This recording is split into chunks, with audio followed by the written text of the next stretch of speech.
Assalamualaikum warahmatullahi wabarakatuh. Di sini kami akan menjelaskan materi mengenai preformulasi dari chlorpheniramine maleat atau biasa disebut dengan CTM. Kami dari kelompok 10 kelas Farmasi B dengan anggota Cut Dewi Afifah, Hadin Rizky Hadiatullah, dan Helma Liana Putri. Di sini saya akan menjelaskan terlebih dahulu mengenai definisi dari sirup. Nah, menurut Farmakope Indonesia edisi 3, sirup merupakan larutan oral yang mengandung sukrosa atau gula lain yang berkadar tinggi, yaitu sirup simplex adalah sirup hampir jenuh dengan sukrosa. Nah, menurut Departemen Kesehatan Republik Indonesia, kadar sukrosa dalam sirup adalah 64-66% kecuali dinyatakan lain. Yang selanjutnya yaitu definisi dari chlorpheniramine atau CTM, yaitu merupakan suatu obat yang dapat meredakan gejala alergi yang dapat dipicu oleh makanan, obat-obatan, gigitan serangga, paparan debu, paparan bulu binatang, atau paparan serbuk sari. Obat ini juga dapat digunakan untuk meringankan gejala batuk pilek atau common cold. Untuk materi yang pertama yaitu bentuk sediaan. Di sini kelompok kami mengambil bentuk sediaan berupa sirup. Yang kedua yaitu tinjauan farmakologi zat aktif dari CTM, yaitu CTM sebagai AH1 menghambat efek antihistamin pada pembuluh darah, bronkus, dan pada macam-macam otot polos. AH1 juga bermanfaat untuk mengobati hipersensitivitas dan keadaan lain yang ditandai pelepasan histamin endogen yang berlebihan. Dalam farmakologi dan terapi edisi 4 disebutkan bahwa histamin endogen bersumber dari daging dan bakteri dalam lumen usus atau kolon yang membentuk histamin dan histidin. Selanjutnya yaitu ada formula umum dari sirup CTM di mana tiap 5 ml sirup CTM mengandung chlorpheniramine maleat sebanyak 2 mg, etanolol 90% sebanyak 350 mg, zat tambahan yang cocok secukupnya, dan sirup simplex sampai 5 ml. Yang selanjutnya yaitu ada analisa preformulasi. Nah, untuk rumus dari CTM ini dapat dilihat di PPT. Untuk bobot molekulnya yaitu sebesar 390,87 gram per mol. Untuk pemerian yaitu serbuk hablur berwarna putih, tidak berbau, rasa pahit, dan memiliki pH 4-5.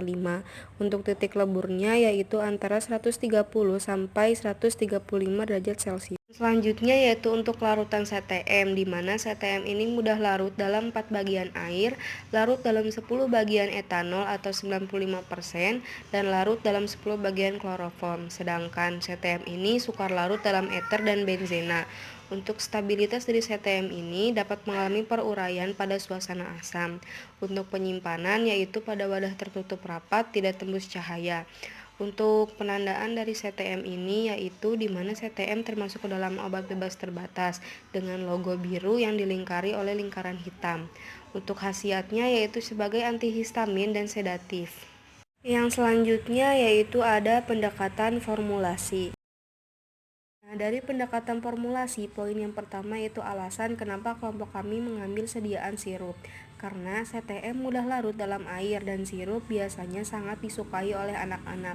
Karena dalam sediaan sirup terdapat sukrosa yang dapat digunakan untuk menutupi rasa pahit dari bahan obat. Karena CTM termasuk obat yang memiliki rasa pahit, sehingga jika dibuat sirup CTM akan disukai anak-anak. Selain itu, lebih mudah ditelan dibandingkan bentuk sediaan tablet, sehingga bagi orang-orang yang tidak bisa menelan obat tablet akan lebih mudah meminum obat CTM, dan jika obat dibentuk sirup, absorpsinya akan lebih cepat. Untuk poin yang kedua yaitu ada dosis. Nah, untuk anak-anak usia 1-2 tahun dosisnya yaitu 2 kali 1 mg per hari. Untuk anak usia 2-5 tahun yaitu 1 mg setiap 4-6 jam atau maksimal 6 mg per hari. Untuk anak usia 6-12 tahun 2 mg setiap 4-6 jam atau maksimal 12 mg per hari. Untuk dewasa dan anak usia lebih dari 12 tahun yaitu sebanyak 4 mg setiap 4-6 jam atau maksimal 24 mg per hari. Untuk poin yang ketiga yaitu kekuatan sediaan, di mana kelompok kami mengambil kekuatan sediaan dari sirup ini yaitu sebanyak 60 ml. poin yang keempat yaitu ada kesimpulan dosis. Untuk anak usia 2-6 tahun sebanyak 3 kali sehari setengah sendok takar. Untuk usia 6-12 tahun sebanyak 3 kali sehari 1 sendok takar. Dan untuk dewasa yaitu 3-4 kali sehari 1-2 sendok teh. Untuk poin yang kelima yaitu ada alasan pemilihan bahan tambahan. Di sini kelompok kami memilih bahan tambahan yang pertama yaitu ada sukrosa. Karena obat CTM memiliki rasa pahit, sehingga dengan adanya penambahan sukrosa, rasa pahit dari CTM akan tertutupi oleh rasa manis dari sukrosa. Dan sukrosa sendiri memiliki kelarutan yang baik dalam air, sehingga sangat cocok digunakan untuk zat tambahan. Yang kedua yaitu ada propilengikol. Karena propilengikol memiliki sifat yang dapat bercampur dengan air, dengan aseton, dan dengan kloroform, sehingga dapat digunakan sebagai zat tambahan, dan propilengikol juga tidak berbau, sehingga dapat mengurangi bau pada obat CTM. Propilengikol ini sendiri dalam farmasi berfungsi sebagai humektan, pelarut, pelicin, dan sebagai penghambat fermentasi dan pertumbuhan jamur, disinfektan, dan untuk meningkatkan kelarutan. Yang ketiga yaitu ada CMC-NA atau karboksimetil selulosa sodium. Karena CMC mudah terdispersi dalam air membentuk larutan koloida. Yang selanjutnya yaitu ada natrium benzoat. Karena natrium benzoat mudah larut dalam air. Natrium benzoat sendiri digunakan sebagai pengawet dalam sirup agar sirup dapat bertahan lama. Yang selanjutnya yaitu ada essence strawberry, digunakan sebagai flavoring agent atau agen perasa. Yang selanjutnya yaitu ada eritrosin, digunakan sebagai pewarna agar obat menjadi lebih menarik. Dan yang terakhir yaitu aquades, digunakan sebagai pelarut. Untuk poin yang selanjutnya yaitu ada formula akhir, di mana kelompok kami mengambil formula akhir berupa CTM sebanyak 80 mg per 200 ml, ada propilengikol sebanyak 10%, sukrosa 25%, NaCMC 2,5%, natrium benzoat 0,02%, esen stroberi sebanyak 0,25%, eritrosi sebanyak 0,025%, dan aquades sampai 200 ml. Untuk poin yang terakhir yaitu ada perhitungan. Nah, untuk perhitungannya sendiri mungkin kalian dapat baca di PPT.